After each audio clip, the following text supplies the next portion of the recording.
चमत्कार ना विज्ञान घर भितर चट्टाणरू प्रतिदिन बाहरुछि रहस्यमय धଳାଗୁଣ୍ଡ दीर्घ एक मास धरी देखा मिलूँ अस्वाभाविक लक्षण घर लोके कारण खोजी पाऊनाहांती पाख पड़ोशी मनरे एहाकु नहीं भिन्न भिन्न कथा जनापड़ुनी प्रकृत कारण कौन यह आचंबित खबर पाई गंजाम जिला तारासिंगी गाँ हरिजन साहिर मालती नायकों घरे आमे पहुंचीथिलु।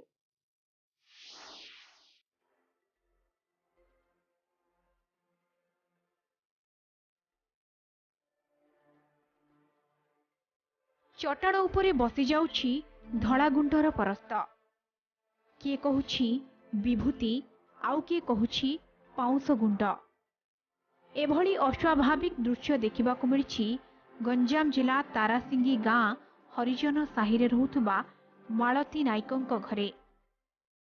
सबुठारु आश्चर्य कथा हला ए गुंड केवल घरर एक निर्दिष्ट स्थानरु ही सृष्टि हेउछि। सबुदिन संध्यारे चटाण सफा करुछंती मालती किंतु सकाळु पुणी 40 रु 50 ग्राम ओजनर धଳାଗୁଣ୍ଡ बाहरुछि। तेबे यह केउ प्रकारर गुंड काहेकि एभली बाहरुछि ताकु नै एबे सभिंक मनरे उठिछि प्रश्न। एडा आज्ञा मासे है सिमती आड़ बाहर से गुड़ाक मुझे सब सफा कर काढ़ी पकई देवार तापर जिते 20 दिन पर है मुझे सन्देह कली मुझे कहली एगुड़ा कौन बाहर सब बारंबार बाहर बोली मु लोक देखली लोक कहले आउ कहीं सफा करदे जदि आउ थे बाहरला के जानी ठाकुर बाहर थे कि कौन हेल्ले गोटे बाहर थो आउ बोली एमती कहवा जो मुझे सफा करदेली सफा करदेबा पर आउ थे गुरुवार दिन तू बाहर मुझे गुड़ाक मत सब लोक कहते ठाकुर बाहर कौन तू आउ आनेनी बोली कह जाक मुझे रखी। चटाणरू बाहरुथिबा गुंड सबु चिक्कण आउ अंधार रे चकचक देखा जाउछि। खाली सेतिकी नुहे सेही गुंड को हाथ रे धरी पानी पकाइले बरफ भली ठंडा लगुछि।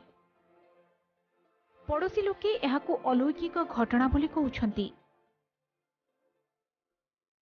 आउ किछि संदेह करुछंती एहा दैवी कृपा होई थाई पारे किंतु एही गुंड बाहरिबार प्रकृत कारण स्पष्ट होई नाही। आमे हमती किछि भाबुनु आमे भाबुछु आसिकी तार इंद्रावास घर तो 30 वर्ष हेलान किछि बाहर नथला कौन से हेले दिय देवता दूसरु कि नाई आज कौन से दूसरु गोटे एटा होती बाहर थिबो बोले आमे एतिके का भाबुछु आउ गोटे कंक्रीट मासे हला माने पूरा ताकर आगुर होउ नथिला एबे मासे हला होउची सेतुरु बाहरुची से पूरा राति रे कबाड़ बंद कर देले पूरा चिक चिक चिक चिक मारुची माने हीरा टाइप रे जिम देखा जाउची सही भलिया तापर जिंसटा पूरा पानी रे हाथ रे पकदेले पूरा कोल हे जाउची। चटाणरू बाहरुथुबा धଳାଗୁଣ୍ଡ को नहीं परीक्षा निरीक्षा करा जिबा जरूरी। एहा पछरे विज्ञान सम्मत किछि कारण रहिछि कि ना एहा कोनोसी रासायनिक विघटनर पार्श्व प्रतिक्रिया अथवा भूतत्व जनित कोनोसी स्खलन रहिछि ताकु नहीं गवेषणा करा जिबा जरूरी होई पड़िछि। गंजाम भंजनगरରୁ रत्नाकर साहूଙ୍କ रिपोर्ट कलिंग टीवी। अधिक सूचना पाई फोन लाइन जोड़ी होती आमर रिपोर्टर रत्नाकर साहू।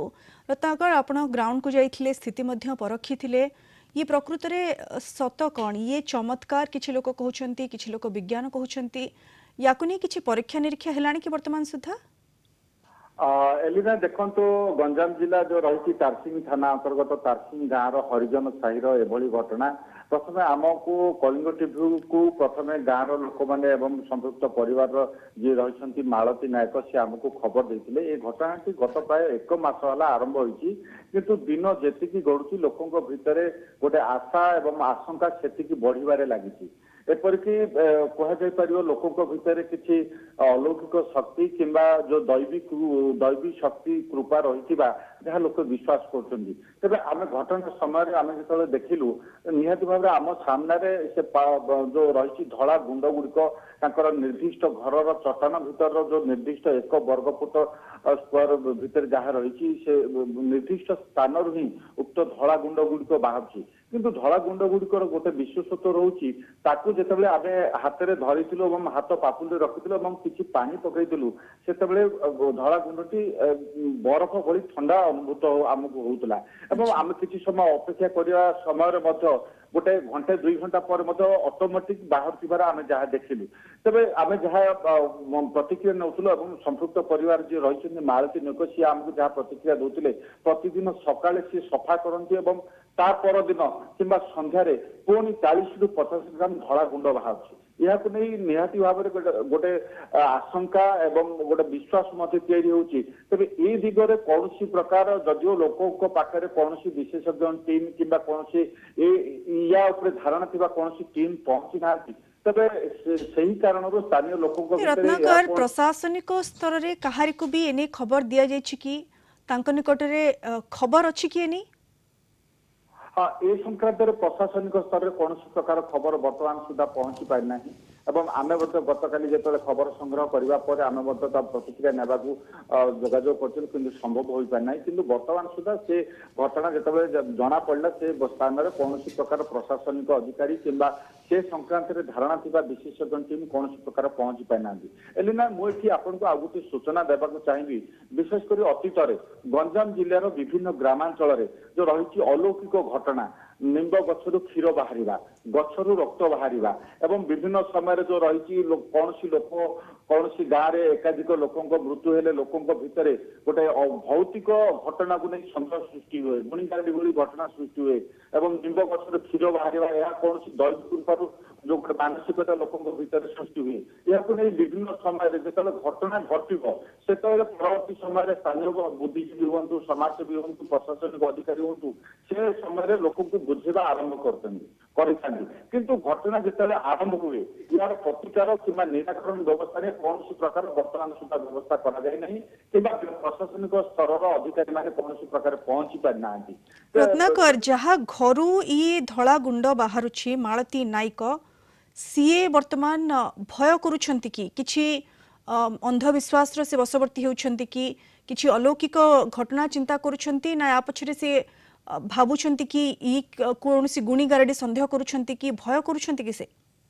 ହଁ ଏଲିନା, ଏକଥା ବି କୁହାଯାଇପାରେ। ଆମେ ବି ତାଙ୍କର ପ୍ରତିକ୍ରିୟା, ମାଳତୀ ନାୟକଙ୍କର ପ୍ରତିକ୍ରିୟା ମଧ୍ୟ ନେଇଥିଲୁ। ସେ ଯୋଉ ଇନ୍ଦିରା ଆବାସ ଘର ଖଣ୍ଡିଏ 2 ବର୍ଷ ତଳେ ପାଇଛନ୍ତି, ସେ ଘରେ ସେ ରହୁଥିଲେ, କିନ୍ତୁ ଏଇ ଯୋଉ ଘଟଣା ଘଟୁଛି ଗତ 1 ମାସ ହେଲା, ସେ ବର୍ତ୍ତମାନ ସୁଦ୍ଧା ରାତିରେ ଘରେ ସେ ରହୁନାହାନ୍ତି। ଯେହେତୁ ସେ ଦିନ ମଜୁରିଆ ଶ୍ରେଣୀର ଲୋକ, ଦିନରେ ଅନ୍ୟ କାମ କରିବା ପାଇଁ ବାହାରକୁ ଚାଲି ଯାଉଛନ୍ତି ଏବଂ ରାତିରେ ଯେତେବେଳେ ଘରକୁ ଆସନ୍ତି, ସେ ଘରେ ସେ ରହୁନାହାନ୍ତି, ଅନ୍ୟ ଘରେ ଯାଇ ରହୁଛନ୍ତି। ଆମେ ପଚାରିଥିଲୁ କାହିଁକି? ସ୍ୱାଭାବିକ ଭାବରେ ରତ୍ନାକର, ଯେମିତି ଆପଣ ସୂଚନା ଦେଉଛନ୍ତି, ହୁଏତ ଯିଏ ଯାହାର ଘର ମାଳତୀ ନାୟକ, ସିଏ ବର୍ତ୍ତମାନ ଭୟ କରୁଛନ୍ତି, କାରଣ ପୂର୍ବରୁ ଏଭଳି ଘଟଣା ଘଟୁନଥିଲା। ଇଏ ଅଦ୍ଭୁତ ଘଟଣା ଯେହେତୁ ମାସେ ହେବ ଘଟୁଛି, ଗୋଟିଏ ନିର୍ଦ୍ଦିଷ୍ଟ ସ୍ଥାନରୁ ଚଟାଣରୁ ଧଳା ଗୁଣ୍ଡ ବାହାରୁଛି, କୋଉଠି ନା କୋଉଠି ସେ ସନ୍ଦେହ ପ୍ରକଟ କରୁଛନ୍ତି। ବୋଧହୁଏ ସେଇଥିପାଇଁ ସେ ଘରେ ରହୁନାହାନ୍ତି। ତେବେ କୌଣସି ବିଶେଷଜ୍ଞ ଟିମ୍, କୌଣସି ପ୍ରଶାସନିକ ଅଧିକାରୀଙ୍କ ନିକଟରେ ଏନେ ଖବର ନାହିଁ। ଆଶା କରିବା ଆମେ ରିପୋର୍ଟ ଉପସ୍ଥାପନ କରିବା ପରେ କୌଣସି ବୈଷୟିକ ଟିମ୍, କୌଣସି ବୈଜ୍ଞାନିକ ଟିମ୍ ସେଠାକୁ ଯିବେ ଏବଂ ପ୍ରକୃତରେ ପରୀକ୍ଷା ନିରୀକ୍ଷା କରିବେ ଯେ ୟା ପଛର ସତ କ'ଣ। ଧନ୍ୟବାଦ ରତ୍ନାକର ଆପଣଙ୍କ ସୂଚନା ପାଇଁ।